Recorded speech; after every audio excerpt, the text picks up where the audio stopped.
Kita lanjut belajar syariat yang dibawa Nabi Muhammad untuk seluruh umat manusia. Syariat Islam bermadzhab Imam Syafi'i.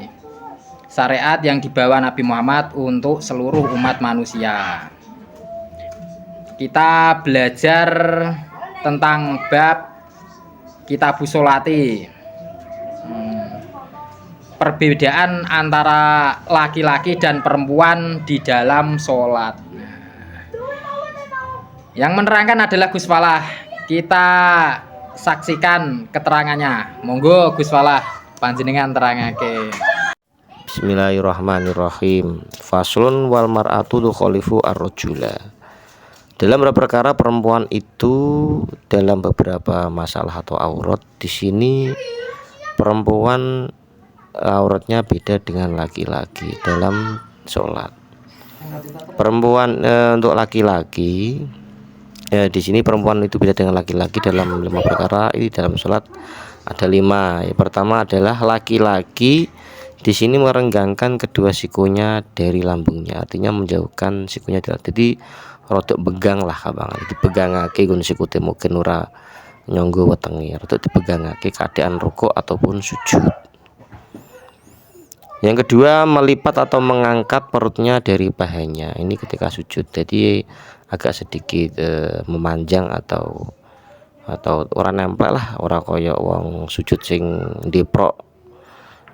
Kira-kira seperti itu, melipat atau mengangkat perutnya dari pahanya. Yang ketiga, mengeraskan suara saat sholat pada tempat yang jahar atau keras seperti maghrib, isya, subuh. Itu harus mengeraskan untuk laki-laki.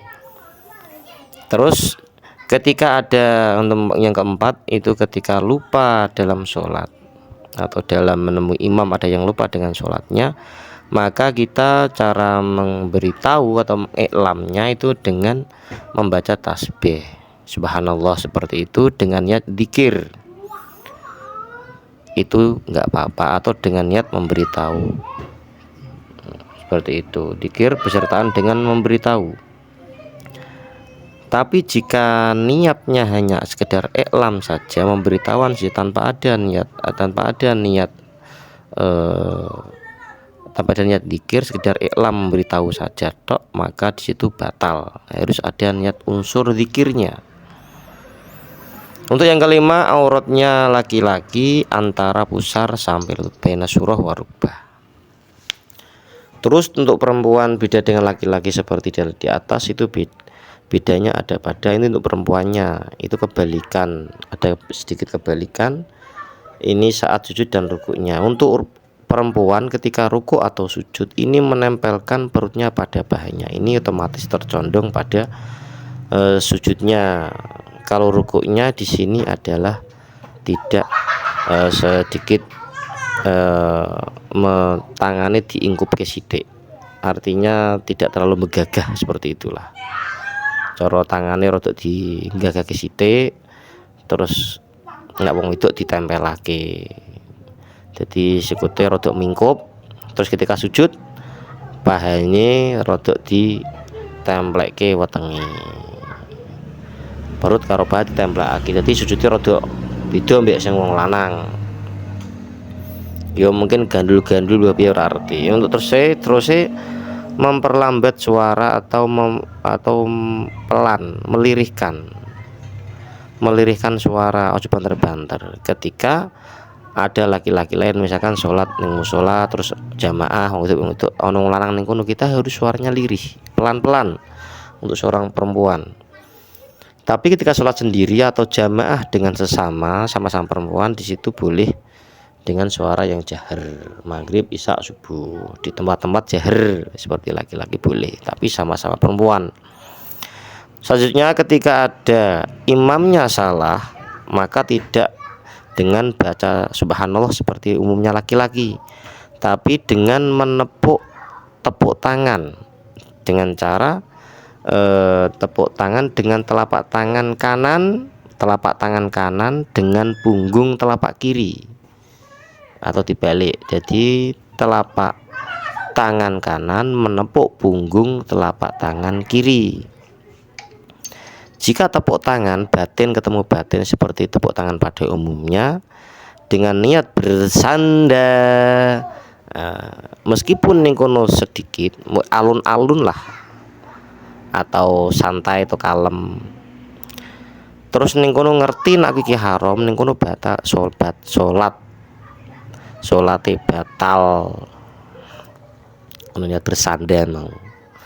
Terus auratnya banci atau aurate khungsa itu seperti perempuan merdeka, yaitu kecuali wajah dan telapak tangan ketika sholat. Ketika di luar sholat itu semua jami'u badannya, semua badan ini bencong yang asli atau mempunyai 2 alat kelamin di sini diikutkan ketika sholat, diikutkan pada perempuan, semua seperti perempuan.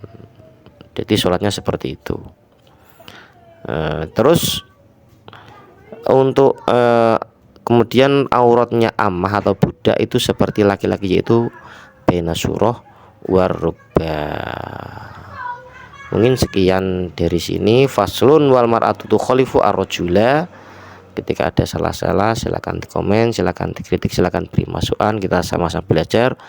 Wallahu a'lam bishawab. Untuk auratnya lelaki itu udel sampai dengkul, itu adalah aurat lelaki. Saat sholat aurat lelaki itu harus ditutupi.